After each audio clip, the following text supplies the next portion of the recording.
Okay, first let me explain what caused the crash. The crash was due to a lot of things, but the primary things that was caused by, and the things which we have to hold Wall Street responsible for, were the subprime loans. And the subprime loans were not part of Fannie Mae.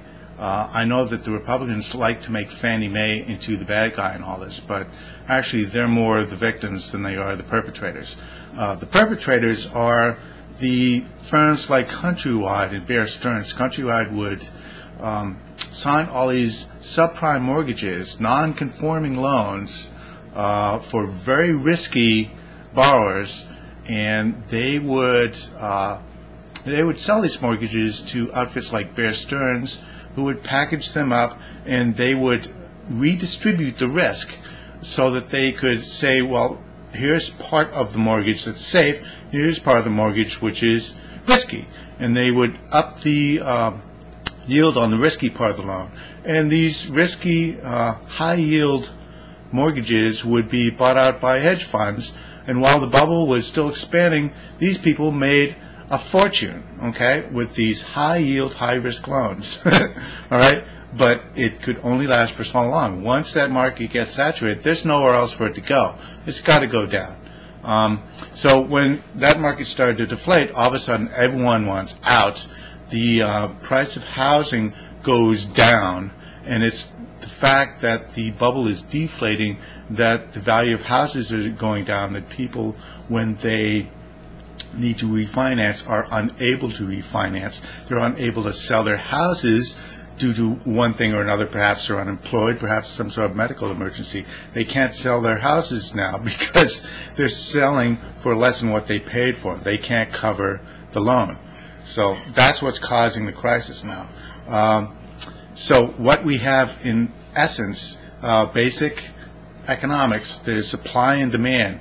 We've got a housing glut. We've got many more houses in supply than there are demand for. People just simply cannot afford them, even at this low price, okay? So we've got a lot more houses than there's demand for. So the problem, basic problem, is that we've got a housing glut. The value of houses is depressed. People who need to sell for one reason or another because they can't afford to keep up the mortgage payments have to be foreclosed. They can't sell because they can't cover their loans, all right? So that is the source of the crisis. In terms of McCain riding into the rescue, that is just completely fictitious. He has actually gummed up the works in there. They were pretty close to a reasonable compromise in trying to figure out how to give the Secretary of the Treasury the power he needs to be able to stabilize the markets without just giving him sort of a blank check with no strings attached. We want to make sure there's safeguards, make sure that we protect the taxpayers and everything else.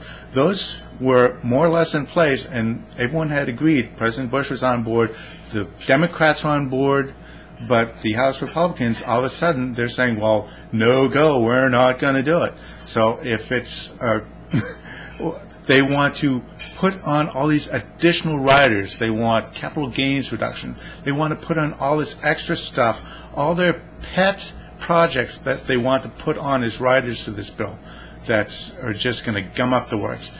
This was supposed to be nonpartisan. It was supposed to address the issue, the one issue, and Republicans are politicizing it again. Okay, so McCain riding into the rescue, that is a complete misnomer. He does not belong there. He does not know what he's doing, and he is just gumming up the works entirely. So that's all for now.